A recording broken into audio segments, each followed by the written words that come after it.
الله أكبر الله أكبر الله أكبر لا إله إلا الله. If you leave your phone at home, it's as if you've left a piece of your body at home. It's just, you can't operate for some reason, you've got to run back. I remember somebody did that yesterday.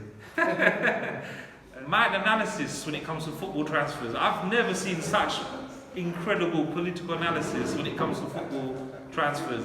He's going to go here as there, or he's not happy there. Mbappe's a big ego, how's he going to manage him?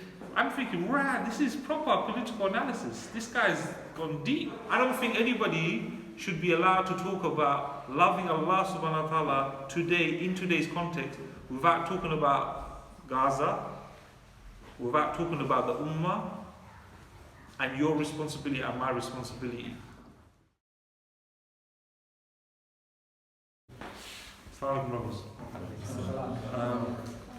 I've been given the task to talk about building a relationship with Allah, building friendship with Allah subhanahu wa ta'ala. It's a very important topic if you think about it. As humans, we have relationships with so many things in life.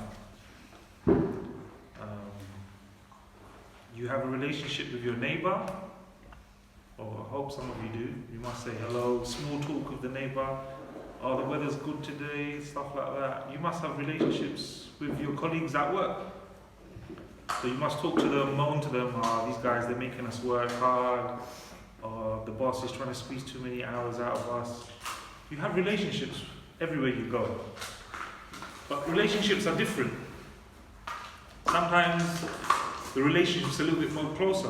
So when you go out with your friends, go out and eat, crack jokes, reminisce about the past, that type of relationship's a lot different to the ones you have with your work colleagues and your neighbours. Similarly, your relationship that you have with your parents, it's not the same relationship that you have with your friends. You're not going to crack the same jokes with your mom. You're going to have a more intimate relationship with your mom. The whole surrounding and connection with your parents is a lot more different than it is with your friends. And the same goes for your relationship with your wives. You know, I don't think most of you must have to do the laundries of the weekends and whatnot. The point I'm trying to say is we all have different relationships that we can relate to. We have our relationships with these kids, our nieces and nephews, and we have a connection with them. We have a connection every single day with different types of people. But we don't only have relationships with people, we also have relationships with things. Netflix. Many people spend a lot of time on Netflix, scrolling, what am I going to watch, you end up watching nothing. Yeah. That's a lot of the time happens. People have a relationship with their phones. Oh my God. If you leave your phone at home, it's as if you've left a piece of your body at home. It's just, you can't operate for some reason, you've got to run back. I remember somebody did that yesterday. Social media, the amount of times I keep hearing people say, oh, it's such a big distraction, I spend so much hours on it, zombie scrolling, one video, next video. People have relationships with their football teams. At least Man United won their FA Cup, at least they did something. What did Arsenal do?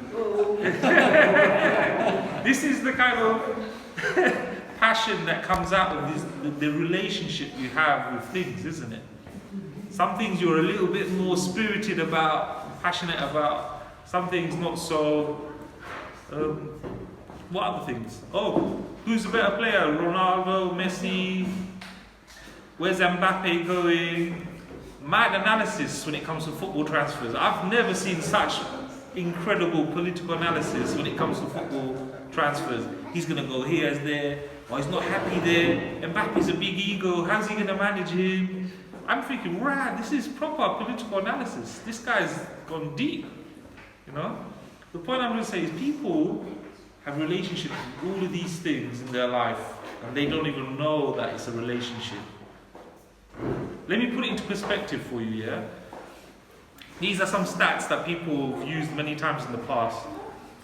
Who knows, if you lived an average to 70, 60 years, how many years do you reckon you spend sleeping? 20. You spend 26 to 27 years sleeping. That's a big amount of time. They say you spend 7 years trying to fall asleep. That's crazy. They say you spend 10 to 12 hours of your 10 to 12 years, watching TV. 10 to 12 years watching TV. That's a lot. That's a lot of your life. They say 7 to 8 years you spend on social media, on your phone. They say, I think it was, I can't remember, a dedicated football fan spends 8 to 9 years supporting, campaigning for his team.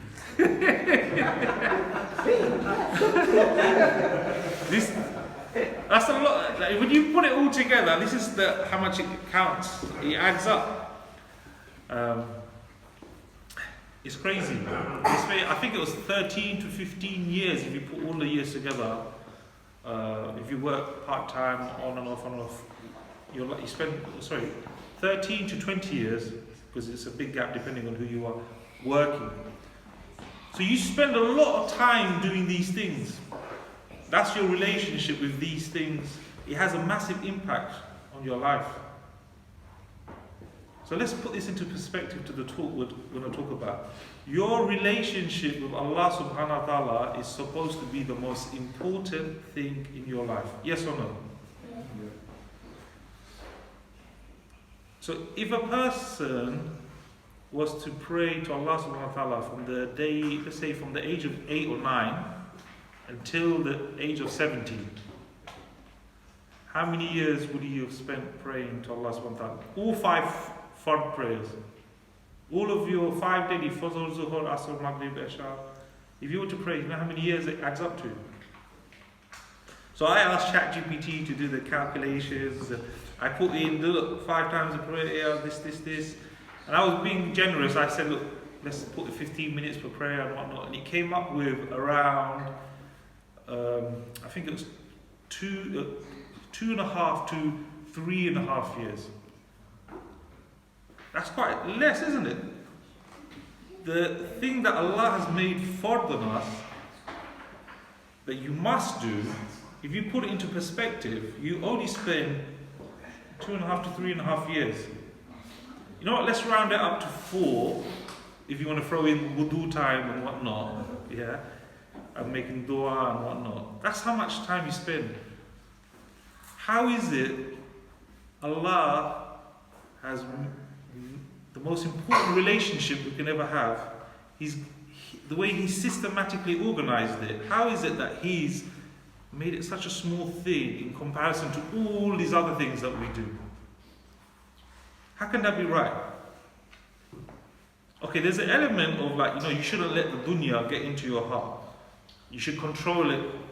The dunya should be in your hands and not in your heart. I get that. But how is it Allah systematically has made the time you spend worshipping Him is less, or relating to Him is less compared to the way you relate to everything else in the dunya? And here's where the catch is. The problem is in how we think about our relationship with Allah subhanahu wa ta'ala. If you confine, restrict, limit, and put your relationship with Allah subhanahu wa ta'ala in a box, or where it's only just rituals, it's only just salah, it's only just ritualistic acts, then your relationship with Allah is definitely going to be that small. But our relationship with Allah subhanahu wa ta'ala is with everything. It's a complete way of life. Does Allah not want you to spend time with your mom? Yeah. Does He not want you to go out there and seek your rizq? Yes. You cut ties with your parents, Allah cut ties with you. Is it an obligation for you to seek your rizq? Yes. Allah, it's a must for you to go seek your rizq, to go out there and work. Does He not want you to spend time with your friends, your brother? Does He not want you to connect with the ummah? Yes, it's a must. You must connect with the ummah. It's how you look at your relationship with Allah. If you secularize it, if you restrict it, confine it, put it into a little box of just rituals, then your relationship with Allah is only that small. Your relationship with Allah has to be with everything you do with your life. And that's how our whole life is a complete way of life in servitude for Allah subhanahu wa ta'ala.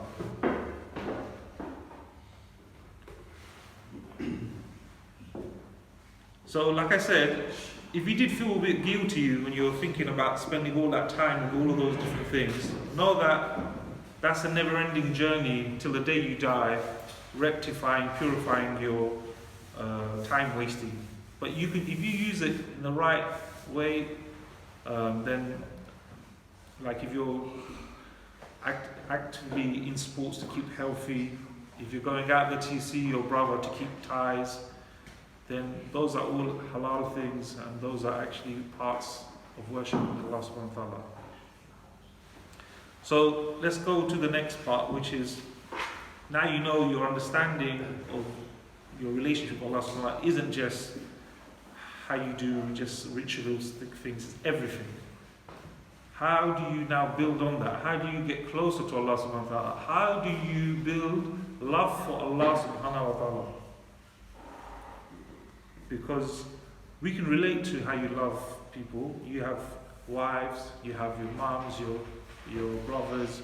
You can connect and relate to them in that sense. Can you love Allah subhanahu wa ta'ala in a similar fashion? In a very similar way you can. For example, you can, if you love your friend, if you love your brother, can you spend time with him? Yes, you can. Can you spend time with Allah subhanahu wa ta'ala? Yes, you can. You can pray salah to him. You're standing in prayer as if he can see you and as if he's watching you. That's how you're supposed to worship Allah subhanahu wa ta'ala in your salah. So you can spend time with Allah. Can you talk to him? That's what you like you do with your friends. You raise your hands, you make dua to Allah subhanahu wa ta'ala. You talk to him, you ask for help. This is what you do when you want to connect with Allah. Can you do extra like you do for your wife or your mom when you buy them a gift? Or can you go out your way and do more? Yes, you can. You can do tahajjud, you could do zikr. These are the ways Allah has given us means of connecting with Him, relating with Him. But has He just restricted it to just that? So for example, if I ask people about their football teams, like I was saying, people know more. About the football players, they know more. If you ask them about their business, they know more. You ask them about their properties back home, they know more. They know more about lots of these things. When you ask them about, do you know about this Sahaba? Do you know about this Sahaba? Do you know about this tafsir of the Quran? You'll see there's a slight degrade in knowledge. What I'm trying to say is you can learn and connect with Allah. You can seek ilm. You can understand the seerah. You can know more about Allah subhanahu wa ta'ala. So, how does everything what I'm saying go into the context of trying to connect, to love Allah subhanahu wa ta'ala? The point I'm trying to say is, when you love your mom, it's natural. Nobody needs to teach you, give you an education, or sit you down in a classroom with a board. Hey, you got to love your mom because she raised you, she fed you, this and that. With Allah subhanahu wa ta'ala, there's a little bit of learning involved. You have to understand how Allah wants you to relate with Him. You have to understand how Allah wants you to worship Him. You can't make it up. You can't make up your own way of doing it. Oh, I'm going to worship Allah by, sacrificing a statue, whatever. You can't make up stuff. And the relationship with Allah is different to the relationship you have with your parents, with your father, your boss, with any of these properties and phones. Allah is your sustainer, your creator, and He's the one who gives you all these beautiful bounties that you enjoy. And He is the most deserving of your attention and of your love. The only one deserving of your love, really. And He tells us how to worship and relate to Him, connect to Him. But because I've got a short time, I want to really connect it to this bit about connecting to Allah subhanahu wa ta'ala properly. In a context. It has to be in context. If it's out of context, everything falls apart. Trying to think of an example. Let me explain to you. If you love your mom, can you love your mom and then neglect her at the same time? Can you love something or someone and be horrible and be nasty to them? Can you forget them? Can you outright reject them? So, for example, if you saw your friends or your brother or your mum on the streets and they're being sworn at, they're being attacked, they're being really badly harassed and abused, and you did nothing, can you really say you love that person? You have a bit of care for that person? Even if you can't stop it, wouldn't you feel agitated inside about it? So you have to put it into a context. Your love for Allah cannot be in such a way that your head's buried in the books while they are insulting the Prophet ﷺ. It can't be in such a context where you're so buried in a corner doing zikr of Allah while they are insulting Allah subhanahu wa ta'ala, burning His Quran. You can't. How does that context, it contradicts. How can you be so neglectful? Can you really say that person loves that person? So what I'm trying to say is I want to put it into context. So what is our context today? In the world today, what is our context with Allah subhanahu wa ta'ala? Yeah? Our context with Allah subhanahu wa ta'ala today, in this dunya, with our ummah, with everything that's going around us. What I'm trying to say, I don't think anybody should be allowed to talk about loving Allah subhanahu wa ta'ala today, in today's context, without talking about Gaza, without talking about the ummah, and your responsibility and my responsibility. It is impossible to talk about how you can love Allah subhanahu wa ta'ala while closing one eye towards what's going on in Gaza. So let's put it into context.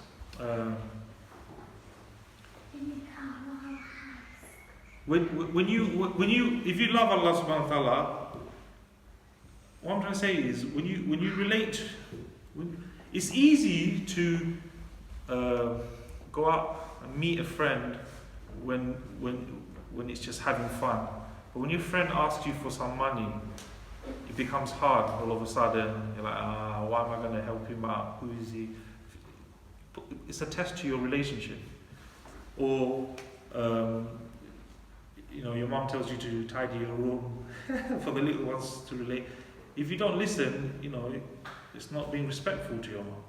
The point I'm trying to say is, when you want to love Allah subhanahu wa ta'ala, when you want to relate to Him, it's easy to do the easy stuff. Because it feels nice when you're praying.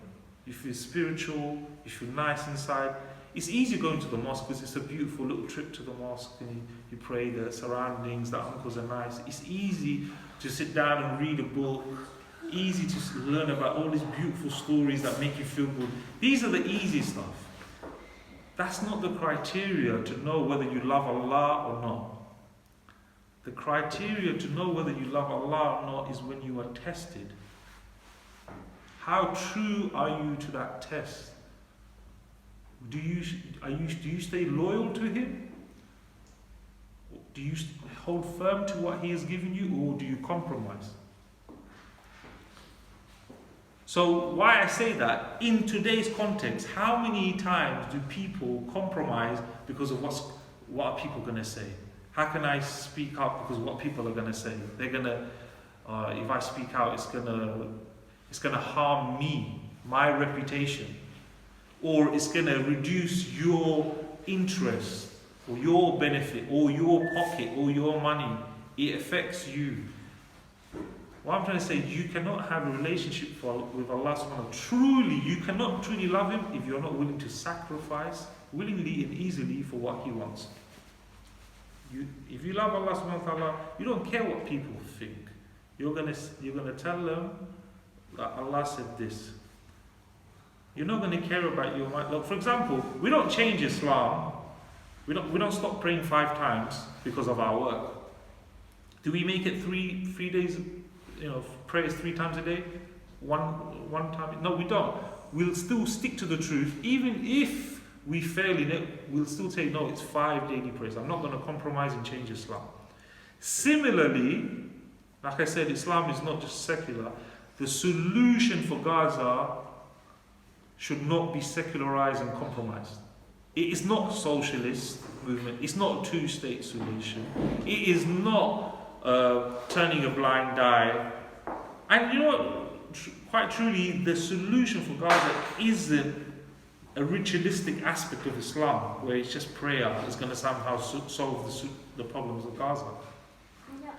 The solution of Gaza, you have to answer it without compromise. If Allah subhanahu wa ta'ala says, if somebody comes to harm you, comes to hurt you, you defend yourself. If someone's going to fight you, steal your land, steal your homes, take your property, you have to defend it, fight to defend it. If the solution from Islam is to send the Muslims or call for the Muslim armies to liberate them, we have to speak it.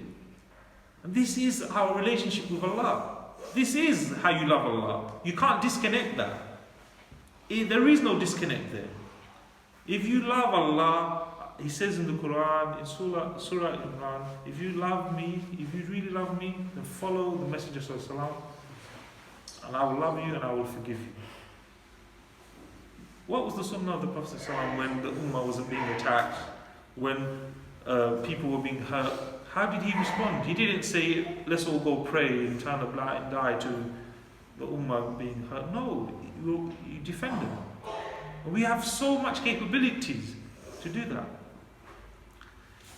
I'll just touch on 2 more points before I end it, just to really hammer home the point that Islam isn't secular. Your love for Allah shouldn't be a secularized love. There was a scholar in the past, he was asked, why don't you write a book about zuhud? Zuhud, it's been mistranslated as, you just isolate and abstain from the world and just go to a corner and stay away from everything. And his response was, I did write a book about it. I wrote the book of Buyu, which is the book of trade, transactions, the book of buying and selling. This is how the scholars understood it from back in the days. And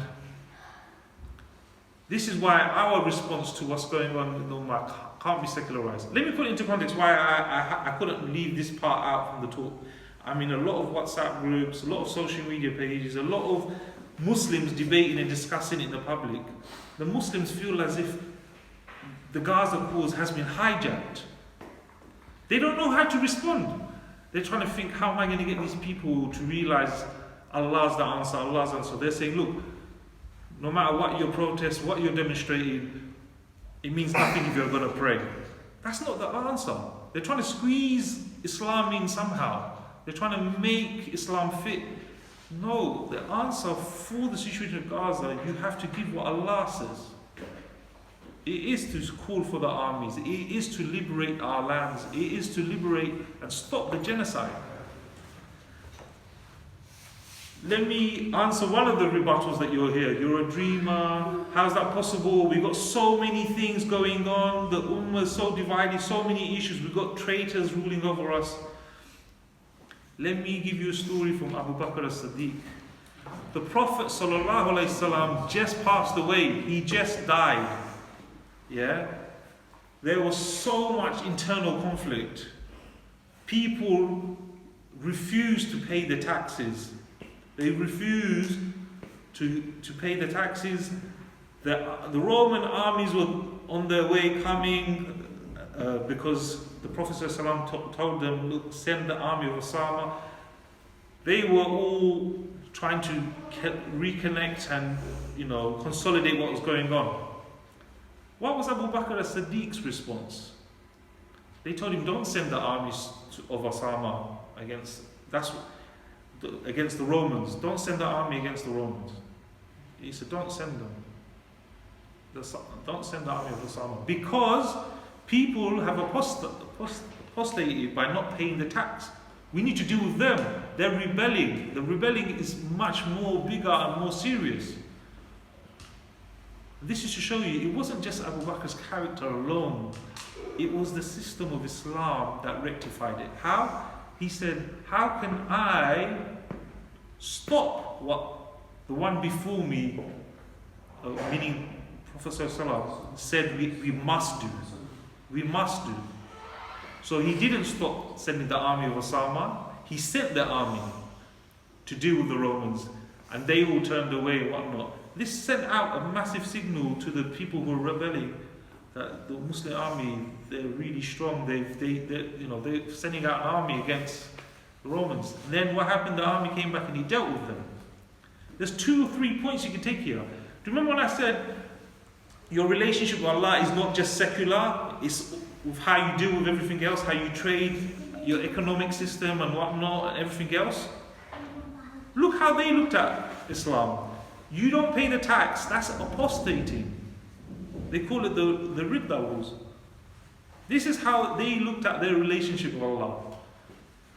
Look how they had confidence and uncompromising stance when they had to speak out for what Allah has sent, not what they desire, what they fear of loss and compromise. He did what Islam said, which was to send the army. The Prophet said, send the army, and he did it. If Islam says we send the army, or we call to the army, or we get the army to move, we do that.